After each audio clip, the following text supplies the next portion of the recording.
12 जिले की अंता विधानसभा क्षेत्र में उपचुनाव है और हम सभी लोग हमारे कांग्रेस के प्रत्याशी प्रमोद जैन भाया जी के समर्थन में आए हैं।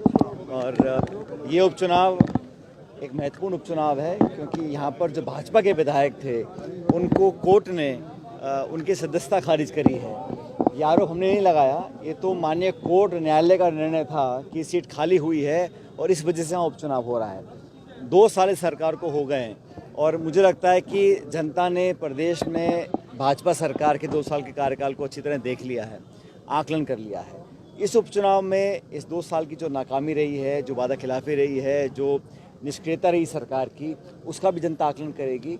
और अंता में शुरू से ही हमेशा कांग्रेस पार्टी बहुत मजबूत रही है। इस बार भी सब नेता वहाँ प्रचार कर रहे हैं और हमारी पूरी पार्टी के तमाम कार्यकर्ता इस कोशिश में लगे हैं कि वहाँ कांग्रेस पार्टी कैसे जीत कर जाए।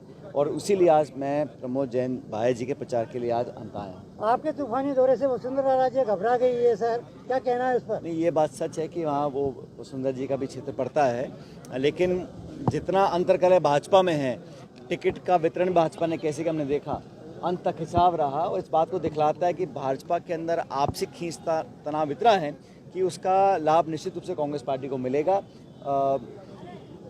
भाजपा की सरकार, भाजपा का संगठन, स्थानीय नेता कितना समर्थन करेंगे इस उम्मीदवार का मुझे मालूम नहीं है। बहरहाल हम तो अपनी बात कर सकते हैं। कांग्रेस पार्टी के तमाम कार्यकर्ता और प्रदेश कांग्रेस कमेटी ने हर तहसील पर, हर पंचायत पर, हर बूथ पर अपने नेता कार्यकर्ताओं को वहाँ बिठाया है प्रचार के लिए और पूरी टीम मिलकर करी। 36 कौम का समर्थन हमको मिल रहा है और 2 साल के जो कार्यकाल सरकार का बिल्कुल जनता की जो विश्वासघात किया है उसका परिणाम हमको देखने को मिलेगा और 14 नवंबर को अच्छे बहुमत के साथ कांग्रेस पार्टी चुनाव जीतेगी।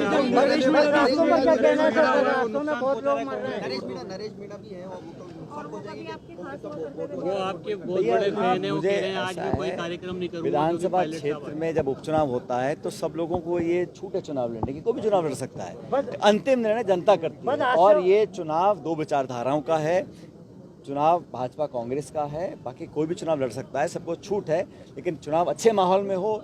लोकतांत्रिक परंपराएं हमारी हैं कि यहाँ पर एक दूसरे का मान सम्मान हो, अपनी बात को रखा जाए और अंतिम निर्णय जनता पे छोड़ा जाता है हर बार। इस बार भी अंतिम निर्णय जनता के ऊपर है। 11 तारीख को मतदान होगा और मुझे पूरा विश्वास है कांग्रेस पार्टी चुनाव जीतेगी। लेकिन नरेश ने सर आपके प्रदेश अध्यक्ष क्या कह रहे हैं? बस शुरू की। देखिए, सब तरह के लोग होते हैं विधानसभा क्षेत्र में, लेकिन कांग्रेस पार्टी की जब सरकार में थी तब भी हमने यहाँ बहुत काम किया। इस विधानसभा क्षेत्र में जो विकास के काम हुए हैं, अधिकांश काम जो कांग्रेस राज्य में हुए हैं और कांग्रेस के उम्मीदवार जब वहाँ विधायक तब वहाँ सारे काम हुए हैं।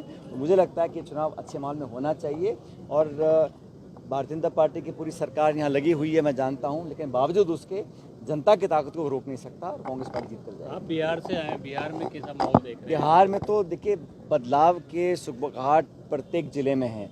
जिन जिलों में मैं गया हूँ वहाँ पर महागठबंधन को प्रचंड बहुमत मिल रहा है।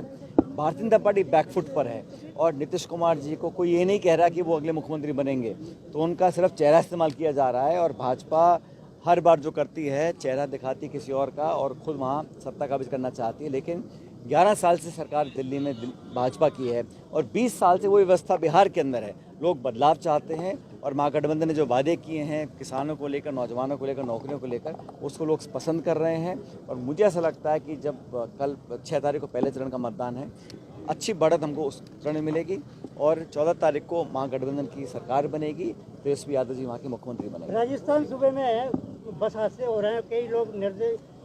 मुझे बहुत चिंता है कि लगातार एक नहीं अनेक प्रकरण हो रहे हैं। जयपुर में, जोधपुर में, फलौदी में लगातार बस, ट्रैक्टर, टम्पो, इस प्रकार इतने बड़े पैमाने पर ये हादसे हो रहे हैं कि सरकार को अब इसका संज्ञान लेना चाहिए।